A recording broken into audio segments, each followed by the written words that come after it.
Our next speaker is Myles Ryder. A few years back, Myles was a girl. He'd always known that something wasn't right with his gender, that who he was inside was different to his body. 4 years ago, Myles decided to make the transition from female to male. Please welcome Myles to tell us about Myles' story.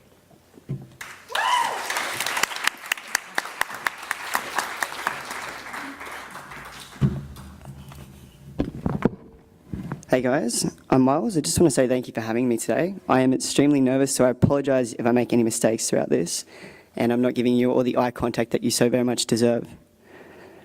I'd firstly like to thank the past generations for enduring decades of hardship, for standing strong and banding together. You are the ones that made it possible for me to be who I am today. I can only imagine how difficult it must have been 20 or so years ago. It shouldn't have been a difficult thing for people to process, although it has definitely made aspects of my life hard. I made the decision when I was 18 after realising that it was even possible to live the gender role I'd always knew that was right for me. I began to refer to myself as male, although I still physically look female. I strangely enough found the start of this to be very easy, and I believe it was due to people not taking my words very serious. I started my medical transition when I was 21 years of age, and that is where I began to endure society's uglier side. A part of being trans is that you're spoken to differently. You begin to understand and read the body language of others, the words that people say with their eyes, and what certain vocal tones mean in sentences. Eye contact left me walking in public with my head down. I was not a confident person and was left to dwell on if I had made the right decision. 10 months into being on hormones, I found myself in a constant downward spiral of crippling depression. This was not just because my hormones had placed me on puberty for the second time, but due to being made to feel like an outcast. You could say I was very androgynous and I hadn't yet had major physical changes. It was hard for society to identify my gender. The most asked question over the course of 10 months was always, are you a boy or are you a girl? I remember walking home from a party one night and two guys were walking past me. One said, "What are you?" I'd hit the brink and I'd finally stood my ground with the response of, "What does it matter to you?"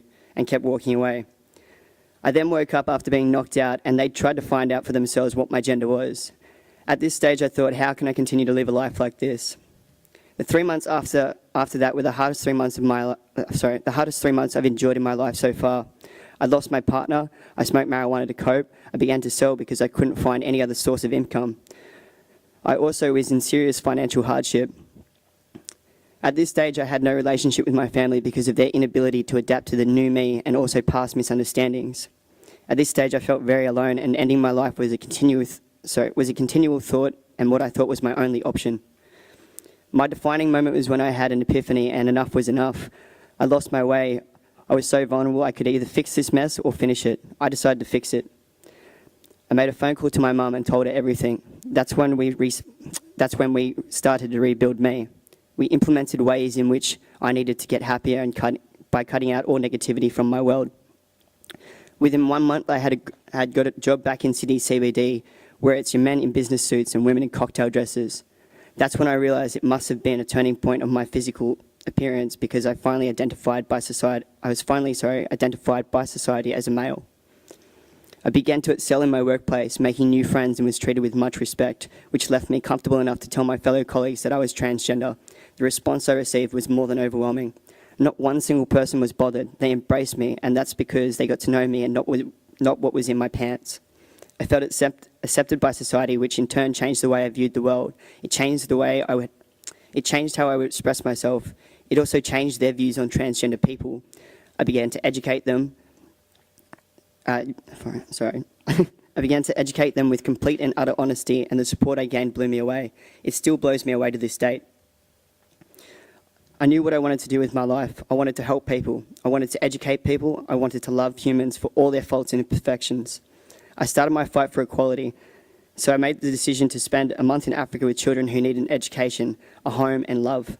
My time in Africa changed my life. I raised money and I built a school, was showered with love just for bringing children bananas every day. I brought all that love and strength and courage home, and now I'm fighting to educate the first world on what being transgender actually means. I'm fighting to show young trans youth that it does get better and you can live the life that you want freely. You have the support and you can do it. it does get better. Thank you very much.